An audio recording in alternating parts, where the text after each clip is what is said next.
Shazam is the latest DC superhero movie, directed by Andy F. Sandberg and starring Zachary Levi and Mark Strong.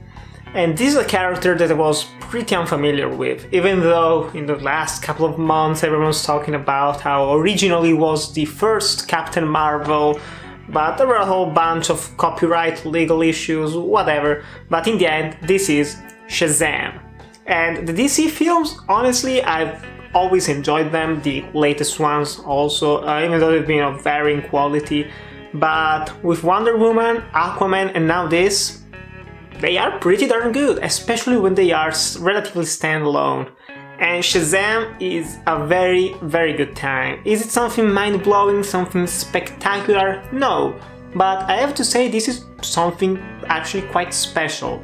Special because a lot of these superhero movies, they are aimed at children, but they either get too childish or are too mature. But this one is probably the first one that is aimed at a younger demographic without being pandering and without being too mature in some elements. It's an interesting mix, and this is also the first one, other than Spider-Man Homecoming, to actually have young actors as their protagonists, because everyone is always this 30-something superhero, but this time around we have a young kid played by Asher Angel, and he becomes the superhero Shazam after being given this power by a wizard.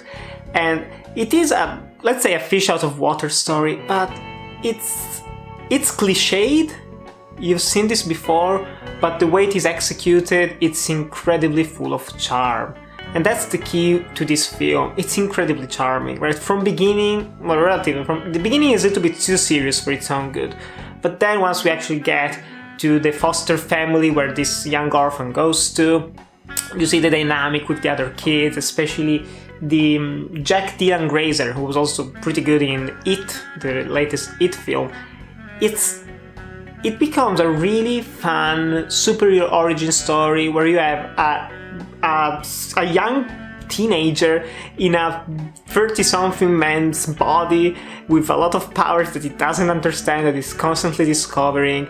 And I really liked how at first he's doing some childish things, because at his heart he is a child and he has to learn the responsibility that comes with those powers. And unlike something like the Spider-Man films, which have a similar theme, this one felt more genuine in the sense that it really captured the feeling of a teenager, of a young child. And it's, as I said this already, but it's fun. And this is something that I always want from the superhero movies. They tend to be overly dramatic, especially the Marvel ones as of late, with some really out of place humor, but this one was really fun in some places. This one had a relatively interesting villain who is also a child at heart, who was pissed off of something that went wrong in his childhood and now he's out for revenge. It is full of energy, it doesn't have particularly kinetic camera work or special editing or something like that. It's rather conventional on a technical level. The CGI it's pretty good, like it's not bad in any scene, like you can tell some things are fake, but those are just dumb complaints saying the CGI looks awful. If you say that CGI in a film like this looks awful, you haven't seen truly awful CGI, trust me, and I hope you never will. But it also has a really solid climax, and during the climax I realized something. What makes this film different and superior to other superhero films as of late? The characters. You care about the characters, and even though the first act is a little bit too long for its own good, setting up everything, in the end, that's the beauty of it. It set up the relationships between the characters, between the foster childs, their parents, and it's great.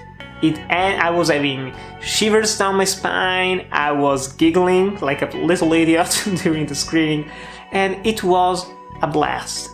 And during the whole climax I was smiling throughout all of it, which is pretty rare for superhero films, which are usually too big for their own good. But this one is a self-contained, smaller scale story with smaller stakes, but a more personal story, more personal narrative, really fun characters, a really solid cast, and some surprises towards the end that were really pleasant.